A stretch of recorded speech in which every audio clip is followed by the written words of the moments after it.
A Midsummer Scare by Adash Payakil, age 8. It was 3 o'clock in the afternoon in the woods where Alex was camping. Even though the sun was still up, Alex shivered. You see, Alex was not the big, adventurous type. His mum and dad had gone hiking, so there he lay outside his tent, staring at the sky. For Alex, the forest had always been a depressing place. Alex wished he was back at his home. No one camps for 2 weeks. No one except us, Alex thought. The trees were very tall and blocked out the sun, gloomy and dark. Not a good combination for an 11-year-old on his own in the middle of nowhere, Alex thought to himself.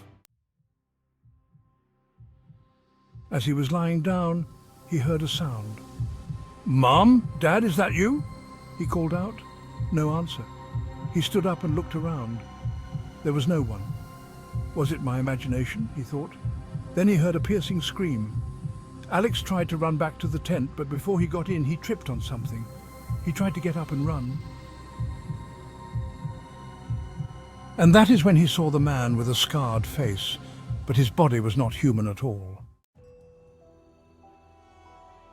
Alex woke up, found himself locked in a cell and realized he was a prisoner. He looked around and peered outside through the only window in sight.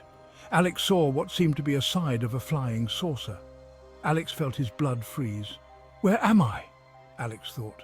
Am I being transferred to a different planet? An unknown one? He wondered. He took a few deep breaths and found himself calming down.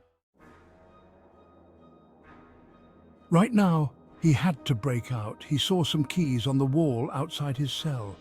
One of those might unlock my cell, he thought. He tried to reach the keys through the cell bars, but a second later the keys exploded. The shards went flying. One of the pieces went deep into Alex's left arm. He screamed in agony.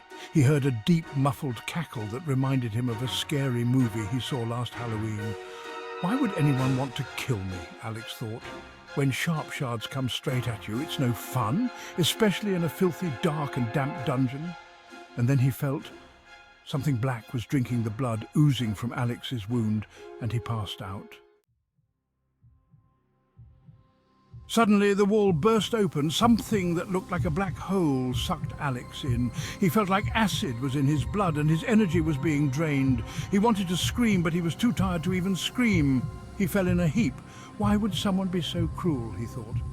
Put him back into his cell, a deep voice said. He felt himself being dragged back into a cell, but this time it was a different one. The man with the scarred face materialized in front of him. To his surprise, the man with the scarred face screamed at the same time Alex started screaming. "You are scared of me?" asked the scarred face. Alex nodded cautiously. "My name is Alex, and I am from the planet Earth," he said.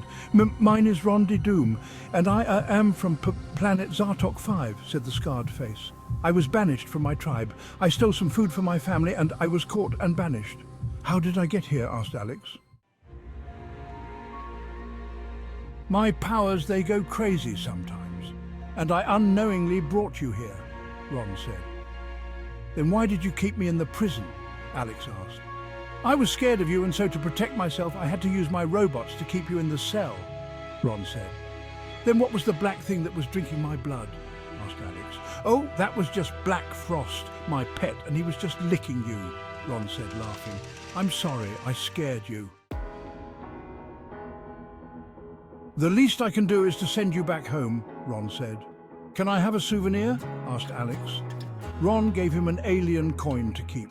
Ron focused all his energy on Alex, and a few minutes later, Alex found himself back in the tent.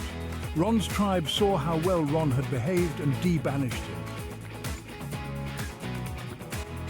Alex had to wait a few more hours for his mum and dad to come back, so that he could tell them all about the adventure he just had.